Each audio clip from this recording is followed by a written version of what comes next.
Muy amable la espera del doctor Ricardo Lorenzetti, presidente de la Corte Suprema de Justicia. Seguimos en vivo en su despacho. Allí está.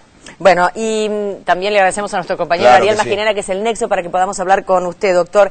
El tema básicamente de la causa Noble Herrera.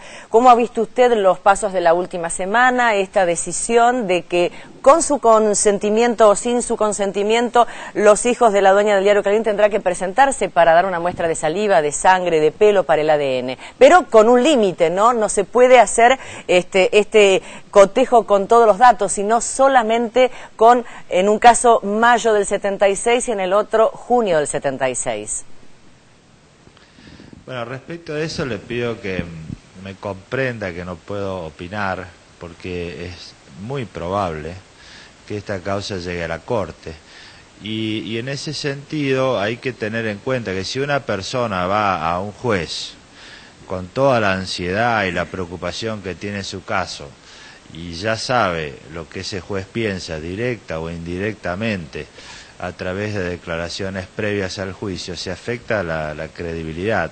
Bien. Y nosotros tenemos que trabajar mucho por la credibilidad de las instituciones en un Estado de Derecho, es decir, que la gente tenga confianza, que uno va a ver el caso, lo va a estudiar seriamente y va a resolver conforme a la ley. Entonces, hay un tema acá de confianza hacia los ciudadanos que van a la justicia, y no es un capricho de no querer contestar, ¿no es cierto? Creo que esto es muy importante que se entienda. Nosotros tenemos, más aún en causas que están por llegar a la Corte, como a cualquier tribunal, que ser muy austeros, reservados, y no dar ninguna señal, porque siempre depende del caso. Es decir, hay que leer bien el caso y ver cómo está planteado, depende de cómo se llegan con los recursos, qué dicen los abogados, qué tipo de planteos hacen. Entonces, creo que acá tenemos que ser muy prudentes, esperar que llegue esta causa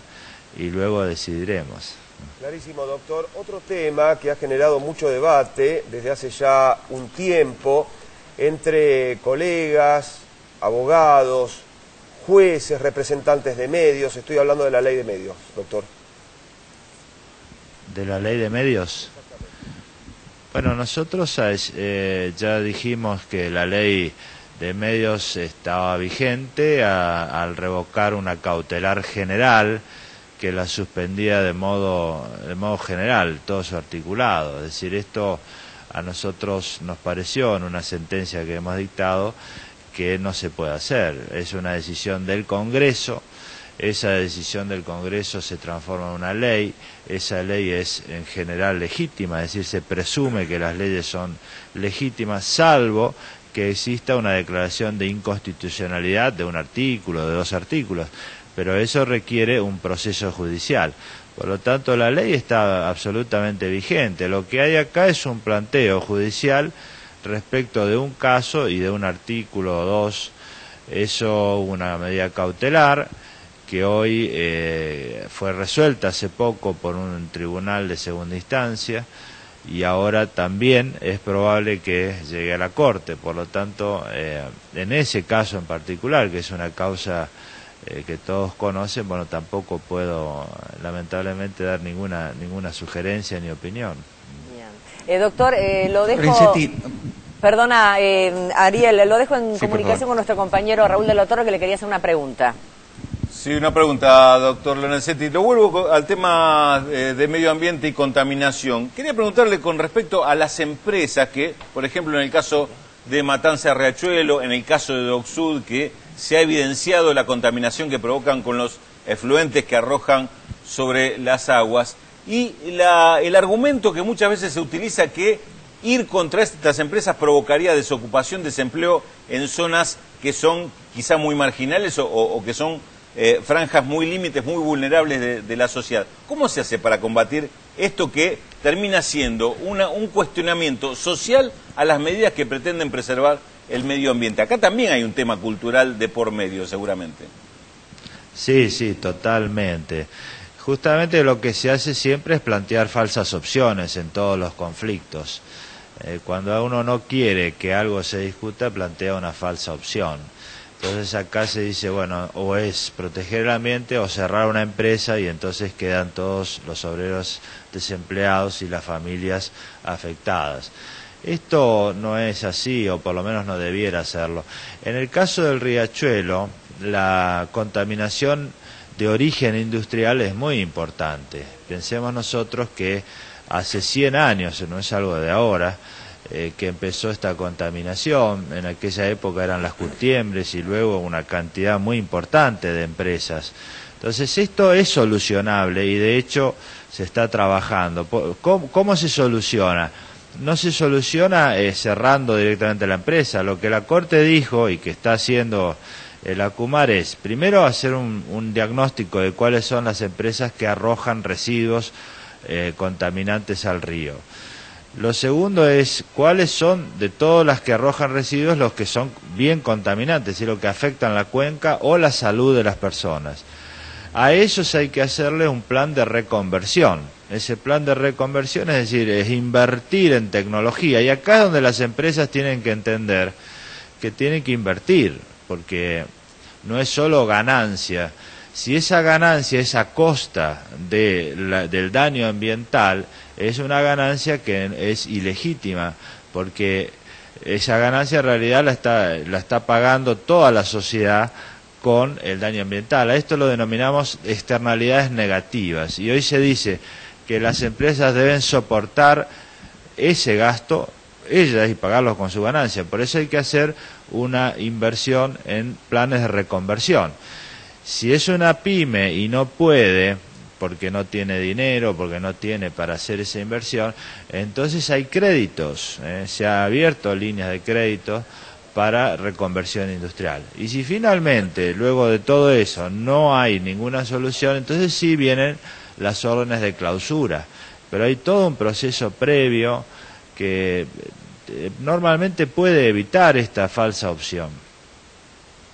Doctor Lorenzetti, yo lo voy a volver a llevar al tema de la vigencia de la Ley de Democratización de Medios, teniendo en cuenta que esta cautelar sobre la que la Corte dio su dictamen, ustedes han determinado que estableciera un término prudente. ¿Cuál es el plazo prudente, teniendo en cuenta que la ley hablaba de un año para que las empresas se ajustaran precisamente al cumplimiento de esta ley, y de facto esto se está extendiendo simplemente por el recurso de esta cautelar? Yo lo que quiero es explicarles bien de qué estamos hablando, sin que esto signifique adelantar ninguna opinión. La ley establece un año para el plazo de desinversión. Luego hay un juicio donde se cuestiona la constitucionalidad de este artículo por el plazo de desinversión y porque es un año. En ese juicio, que puede durar un tiempo prolongado, o no, a veces se resuelven antes, se plantea una medida cautelar. Esa medida cautelar llegó a la Corte. La Corte lo que dijo es lo que estamos diciendo en todas las medidas cautelares. Si hay una causa principal donde se discuten derechos, el juez tiene que resolver el fondo y decir, bueno, acá yo considero que es constitucional o que es inconstitucional. Lo que no está bien es suspender la aplicación de un artículo de esta ley o de cualquiera por una cautelar y luego no resolver el fondo, y entonces queda 7, 8, 10 años suspendido sin nada. Por eso nosotros dijimos, la medida cautelar no puede ser indefinida, en este caso y en todos. Tiene que tener un límite que es un plazo razonable. En estos casos que son de contenido patrimonial, no es así si fuera el ambiente o si fuera daños personales, pero en los casos de contenido patrimonial lo que se dice es que la medida cautelar no puede sustituir al juicio. La medida cautelar tiene que tener un plazo razonable y el juicio resolverse lo más rápido posible diciendo que es constitucional o no, y luego eso se revisa en segunda instancia o en la Corte. Este es un poco el esquema. Lo que nosotros tenemos ahora, que vino y probablemente vuelva ahora a la Corte, es una medida cautelar. Lo que importa es la causa principal. Muchas gracias, doctor Lorenzetti. Bueno, escuchamos en el despacho del presidente de la Corte Suprema de Justicia, precisamente a su titular, el doctor Ricardo Lorenzetti. Le agradecemos y seguimos desde estudios. Muy bien, Ariel Magirena, gracias por el trabajo allí en la Corte Suprema de Justicia y esta nota con el titular justamente del Alto Tribunal.